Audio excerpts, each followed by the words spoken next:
529 Muslim Brotherhood members were sentenced to death today since July 2013, when General Abdel Fattah al-Sisi took the reins of power in the pyramid state. There has been one central focus: to bring down the former government control by the Muslim Brotherhood. It seems by all means necessary. This was a message that today the court in Egypt had to deliver its message, and I think the message was delivered today. Do you agree? In a certain way, yes. I think that the problem is a little bit with us, because we try to apply to Egypt the notion of our democracy, our way of looking on human rights. Well, Egypt is not an example of democracy nor of human rights. This is the Orient, this is the Middle East, it's a problem. So once you accept this, it's the first phase to understand what's going on. So it's a message to tell them what? It's a death penalty to the Muslim Brotherhood, and we will not accept you in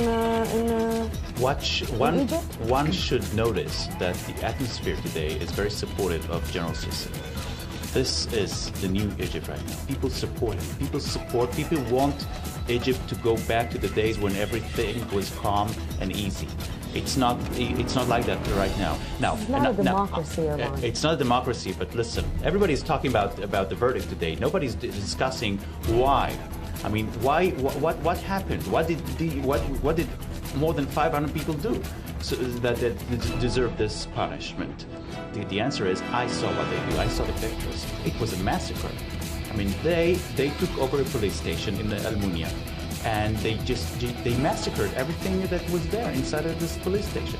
Now, this was the message that I'm talking about. Egypt is now going through a crisis, and someone has to solve this crisis. Up until now, as I said, we saw the new Egyptian administration trying to do something, to take some kind of step, but it was not enough. Today, for the first time, we heard what the judges had to say. Again, I don't think it's going to happen, but when you look at what's going on right now in Egypt, please beware that it's not only this decision from today. It's an even bigger decision to look at the Muslim Brothers as a terrorist group.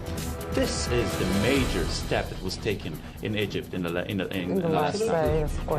I think there is another very important point here to emphasize, is the fact that the timing.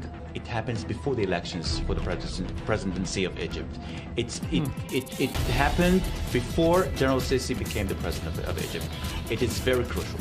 Just imagine what would have happened if he had been chosen to be the president, and then more than 500 people were sentenced to death. For us in the West, we are not exactly in the West, we're in Israel. We love to look at ourselves like we're in the West. It looks terrible. Because we know that not all the 529 people are really accused of killing, of murdering. Absolutely. But this is Egypt, this is the Middle East, and we have to accept it as it is and hope for the best.